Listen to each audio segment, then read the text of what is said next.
Hi guys, कैसे हैं? Do you know series का दूसरा वीडियो आपके सामने है। इस सीरीज का नाम है कोशिका। कोशिका क्या होती है? कोशिका, इसको हम बोलते हैं इंग्लिश में सेल, एक कोठरी, ठीक है ना। और कोशिका की खोज की थी किसने? रॉबर्ट हुक ने। कोशिका की खोज रॉबर्ट हुक ने की थी, ठीक है। अब कोशिका के बारे में हम आपको कुछ जानकारी देंगे। याद रखिए, फिर से आपसे प्रश्न पूछा जाएगा, लेकिन इसमें जाने के पहले मैं बता दूं पहले वीडियो का रिजल्ट क्या है। जो आपको मैंने इसके पहले की वीडियो दिया हुआ है, उसका क्वेश्चन था इंग्लिश में वो कौन सा कॉन्सोनेंट है जो वॉवेल का भी काम करता है, उसका नाम सेमी वॉवेल है। तो आप लोगों के कमेंट बड़े अच्छे आए हैं, ये देखकर खुशी हुई। काफी लोगों ने देखा है, समझा है, देखा है। अब अगर ये बात नहीं मालूम है तो इस वीडियो में आपको पर डे जो क्वेश्चन पूछा जाएगा उसका आंसर भी आपको मिल जाएगा। उसका आंसर सिर्फ एक व्यूअर ने दिया है और उस व्यूअर का नाम है, सारे लोग सुन ले, शालिनी झा। शालिनी झा ने आंसर दिया है उसका। लेकिन शालिनी झा, अब मैं आपसे बोलना चाहता हूं, आपने वहां पर दो लेटर दिए हैं, वाई एंड डब्ल्यू। डब्ल्यू कभी भी वावल का काम नहीं करता है, वावल का काम सिर्फ वाई करता है। लेकिन वाई वावेल नहीं है, वावेल का काम करता है। वाई जो है, वाई वह कॉन्सोनेंट है और कभी कभी वह वावेल काम करता है, जैसे मर्सी है, फैंसी है, ठीक है, और मैरी है, इन सब में। इसलिए उसको क्या बोलते हैं? Semi Wavell. किसको? वाई को। आपने आंसर देखा। अब आज की वीडियो में देखते हैं। आज की वीडियो का नाम है कोशिका सेल। कोशिका क्या है? कोशिका हमारे शरीर की क्रियात्मक एवं संरचनात्मक इकाई है। Cell is the functional and structural unit of the body. दुनिया में जितने सजीव हैं उन सब का शरीर कोशिकाओं से बना हुआ है।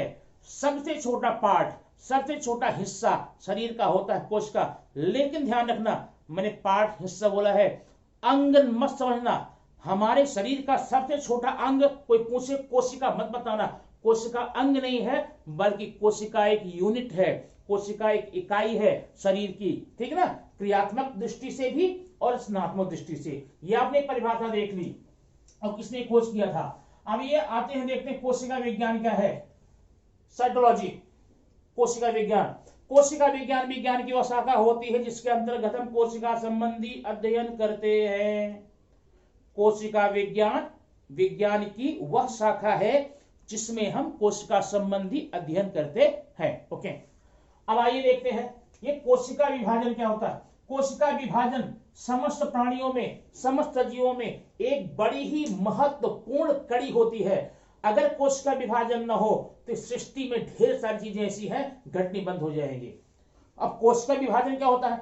एक कोशिका से दो, दो से चार, चार से आठ, जब इस प्रकार से होता है उसको हम कोशिका विभाजन कहते हैं। लेकिन ध्यान रखना, कोशिका विभाजन दो प्रकार का है। कोशिका विभाजन दो प्रकार का है।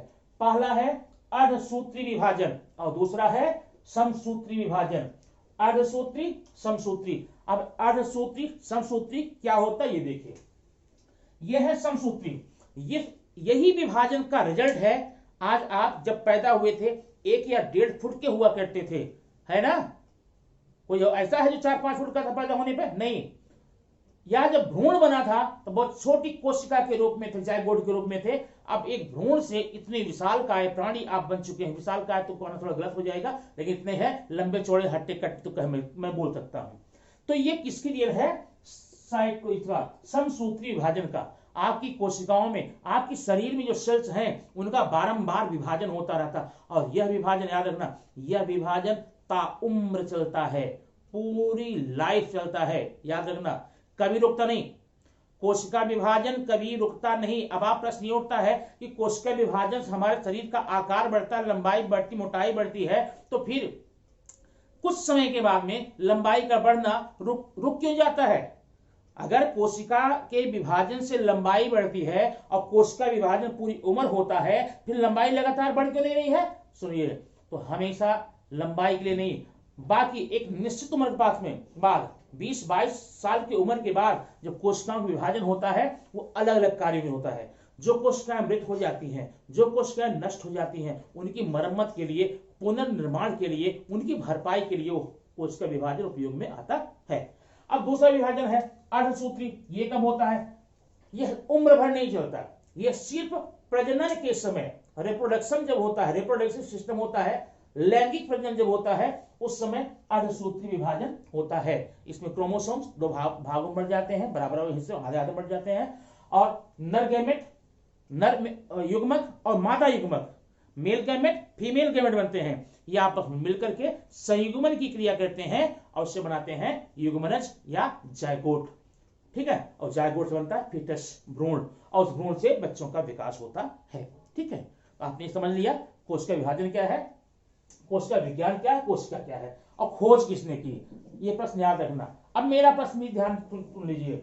मेरा प्रश्न यह है, अभी आपको बताया शरीर में जो शरीर का आकार प्रकार बढ़ता है वह कोशिकीय विभाजन होता है।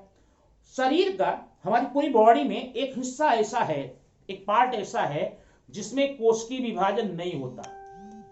हमारे शरीर में एक हिस्सा, एक पार्ट ऐसा है जिसमें कोशिकीय विभाजन नहीं होता, जिसमें सेल डिवीजन नहीं होता। वह हिस्सा कौन सा है?